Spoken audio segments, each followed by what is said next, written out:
सभी दर्शकों को दीपक कुमार का नमस्कार। दोस्तों, मैं आप सबों का अपने चैनल ठाकुर साहब बिहार पर हार्दिक अभिनंदन करता हूं। हमारा चैनल राजनीतिक विश्लेषण और समाचार के लिए मुख्यतः बनाया गया है और अपने राजनीतिक विश्लेषण के अगले क्रम में अगली वीडियो में आज बात करेंगे विपक्षी दलों के एकता के बारे में। क्या इस विपक्षी एकता का देश की राजनीति पर प्रभाव पड़ने वाला है? क्या विपक्ष की इस महाजुटान से एनडीए और नरेंद्र मोदी घबराए हुए हैं? सभी बातें करेंगे और उससे पहले एक छोटी सी रिक्वेस्ट करने वाले हैं कि आप अगर इस तरह की सामग्री को पसंद करते हैं और राजनीतिक विषयों में रुचि रखते हैं तो काइंडली मेरे वीडियो को लाइक जरूर कीजिएगा और चैनल को सब्सक्राइब भी कीजिएगा। तो दोस्तों, बढ़ेंगे सबसे पहले वीडियो के मुख्य पार्ट की तरफ और याद दिलाएंगे आपको 23 जून, yes that was 23 June I think, yes 23 जून को नीतीश कुमार की अध्यक्षता में बिहार में विपक्ष का पहला महाजुटान हुआ। मुख्यमंत्री ने मेजबानी की। करीब 15 विपक्षी दल के नेता यहां आए, यहां रुके, बैठक के बाद प्रेस कॉन्फ्रेंस की और अगली बैठक हिमाचल प्रदेश के शिमला में करने का वादा करके सब लोग निकल लिए। आलोचकों ने तो यहां तक कहा कि यह बैठक का प्लान बना रहे हो कि पिकनिक मनाने का हिल स्टेशन पर। खैर, हिमाचल प्रदेश के शिमला में तो नहीं, लेकिन कांग्रेस की अध्यक्षता में अगली बैठक 17 और 18 जुलाई को कर्नाटक के बेंगलुरु में आयोजित की गई है, जिसकी मेजबानी कर्नाटक के नवनियुक्त कांग्रेसी मुख्यमंत्री करने वाले हैं। अध्यक्षता खड़गे जी करेंगे। कांग्रेस के अंदर बेचैनी है इस विपक्ष के महाजुटान की अध्यक्षता करने की। आप समझ सकते हैं कांग्रेस क्यों बेचैन रहती है नेतृत्व करने के लिए, और स्वाभाविक भी है। भारतीय जनता पार्टी के बाद कांग्रेस सबसे बड़ी पार्टी है देश की। इन्हीं सब बातों पर बातचीत होगी। सबसे पहले इस विपक्षी एकता में जो कुछ रोड़ा है कथित रूप से सॉरी उसके बारे में बात करेंगे। सबसे पहले बात करेंगे हम दोस्तों अरविंद केजरीवाल जी के बारे में। 23 जून को पटना में हुई बैठक में अरविंद केजरीवाल ने भी हिस्सा लिया। उनके साथ उनके दल के एक दो मुख्य नेता और आए, लेकिन बैठक के बाद की साझा प्रेस कॉन्फ्रेंस से वो नदारद दिखे। भीतर खाने से खबर आई कि अरविंद केजरीवाल कुछ मुद्दे पर असंतुष्ट हैं। उनकी असंतुष्टता की वजह पता की गई तो पता चला कि ये केंद्र सरकार के उस अध्यादेश पर विपक्ष का साथ चाहते हैं जिसमें दिल्ली सरकार के अधिकारों की कटौती की गई है। सुप्रीम कोर्ट के आदेश के खिलाफ भारतीय जनता पार्टी की सरकार एक अध्यादेश लाई है जो लोकसभा में पारित हो चुका है, चूंकि भाजपा की बहुमत है वहां, लेकिन राज्यसभा में वो पारित नहीं हो पाया है। और अरविंद केजरीवाल इस अध्यादेश के खिलाफ विपक्ष के सभी दलों का वादा चाहते हैं, खासकर कांग्रेस का। लेकिन कांग्रेस इस मुद्दे पर उनके साथ खड़ी बिल्कुल नहीं दिख रही। विपक्षी एकता की पहली रुकावट मैंने आपको बताई कि भैया अरविंद केजरीवाल और कांग्रेस के बीच नहीं बन रहा। नीतीश कुमार वैसे झंडा बरदार हैं इस विपक्षी एकता की मुहिम के। जैसे 2019 में भी प्रचंड मोदी लहर के बावजूद चंद्रबाबू नायडू और केसीआर ने विपक्षी एकता का झंडा थामा था। बहुत बुरी तरीके से फ्लॉप हुए। स्थिति यह हुई कि चंद्रबाबू नायडू आंध्र प्रदेश में अपनी जमानत तक नहीं बचा पाए। क्या उसी तरह का कुछ हाल नीतीश कुमार जी का भी होने वाला है, जो विपक्षी एकता का झंडा थामे सबसे आगे आगे लीड कर रहे हैं इस मुहिम को। आगे बढ़ेंगे। विपक्षी एकता में दूसरी रुकावट जो है वो है ममता बनर्जी।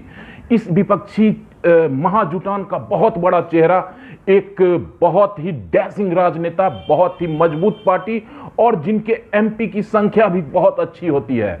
इस ममता बनर्जी के पार्टी की दिक्कत क्या है कि ये कांग्रेस और वामपंथी दलों के खिलाफ राजनीति अपने स्टेट में करती आई है। इनका बेस ही इसी से बना कि भैया हम कम्युनिस्ट और कांग्रेस को पश्चिम बंगाल से उखाड़ फेंकेंगे, और इसी नाम पर बंगाल की जनता ने इनको अपनी सर आंखों पर बिठाया। नीतीश कुमार की विपक्षी एकता की मुहिम को तगड़ा झटका ममता बनर्जी और कांग्रेस और कम्युनिस्ट पार्टी की त्रिकोणीय लड़ाई के चलते लग रहा है। अगला जो विश्लेषण के क्रम में अगली पार्टी है जो इस विपक्षी एकता में है, उनका नाम है उमर अब्दुल्ला, और ये कश्मीर से आते हैं। और महबूबा मुफ्ती जी, इन दोनों की अलग ही पीड़ा है। इनकी तो पीड़ा ऐसी है जिस पर शायद विपक्षी दलों में 50% से अधिक लोग इनका साथ न दें। इसलिए कह रहा हूं कि क्या ये विपक्षी एकता देश की राजनीति पर कुछ प्रभाव छोड़ेगी या टाई टाई फिश होने वाली है। पीड़ा बताने जा रहा था। बुरा मत मानना भैया, मैं स्वतंत्र राजनीतिक विश्लेषक हूं, मैं मोदी जी की पार्टी का न कार्यकर्ता हूं न उनका प्रवक्ता हूं, मैं बस विश्लेषण करता हूं। मुफ्ती जी और उमर अब्दुल्ला की पीड़ा यह है कि भैया 370 क्यों हटा दिया, हमारे मजे खत्म कर दिए, और इस मुद्दे पर हमारा साथ किसी ने नहीं दिया, कांग्रेस ने भी नहीं दिया, केजरीवाल ने नहीं दिया, एक दो दलों के अलावा और कोई हमारे साथ खड़ा नहीं था। वो चाहते हैं कि हम इस विपक्षी एकता में रहें, हमें लोग बुलाएं, लेकिन 370 के मुद्दे पर यह वादा किया जाए घोषणा पत्र में कि 370 को फिर से बहाल करेंगे, फिर से कश्मीर को हिंदुस्तान से अलग करने के प्रयास में लगे ये दो नेता भी इस विपक्षी एकता का हिस्सा हैं। देश की जनता ये भी याद रखना कि इस विपक्षी एकता में कैसे कैसे लोग हैं जो कश्मीर को आज भी अलग राज्य बनाकर रखने के समर्थक हैं, और वो इस विपक्षी एकता का एक मजबूत हिस्सा है। नीतीश कुमार जी को इस मामले पर जरूर विचार करना चाहिए कि विपक्षी एकता में इस तरह के अलगाववादी विचारधारा वाले दलों को आमंत्रित न किया जाए। वैसे 17 और 18 जुलाई को कर्नाटक के बेंगलुरु में जो बैठक होने जा रही है, सुनने में आया है कि इसमें करीब 26 दल हिस्सा ले रहे हैं। पटना की बैठक में सिर्फ 15 ही दल थे, और 26 दलों का आना विपक्षी एकता के लिए बहुत ही खुशी की बात है। लेकिन दोस्तों, जैसे मैंने बताया ना, कई तरह की रुकावटें, कई तरह के विरोधाभास, हर दल की अपनी अपनी कुछ इच्छा और अपना स्वार्थ, जिसके चलते इस विपक्षी एकता को तगड़ा झटका लग सकता है। अब बात करने जा रहे हैं शरद पवार की। देश की राजनीति के एक बहुत बड़े नाम और बहुत किसानों के बीच बेहद लोकप्रिय चेहरा शरद पवार। 15 जुलाई की बैठक में बहुत मुख्य रूप से शरद पवार को हाईलाइटेड किया गया, जिसका प्रयास यह हुआ कि शरद पवार जी की पार्टी के 90% विधायक भाजपा में शामिल हो गए उस विपक्षी एकता की पहली बैठक के 2-3 दिन के बाद ही। तो इस तरह का करारा झटका विपक्ष के नेता, जिनके ऊपर इस एकता की मुहिम का सबसे ज्यादा वजन है, बोझ है, वो अपनी पार्टी तो बचा नहीं पा रहे। आप नरेंद्र मोदी को चैलेंज करने निकले हो, जिसका डंका दुनिया में बज रहा है दोस्तों, जिसने अपने बलबूते 2019 में सरकार बनाई, लेकिन अपने सहयोगियों को बहुत ही अच्छे तरीके से रखते हैं। एनडीए को कमजोर मत समझना। भाजपा अपने बलबूते सरकार बना सकती थी, लेकिन उसने अपने सभी सहयोगियों को मंत्रिमंडल में वाजिब जगह दी, इज्जत दिया, और आज भी एनडीए में 30 से अधिक दल हैं।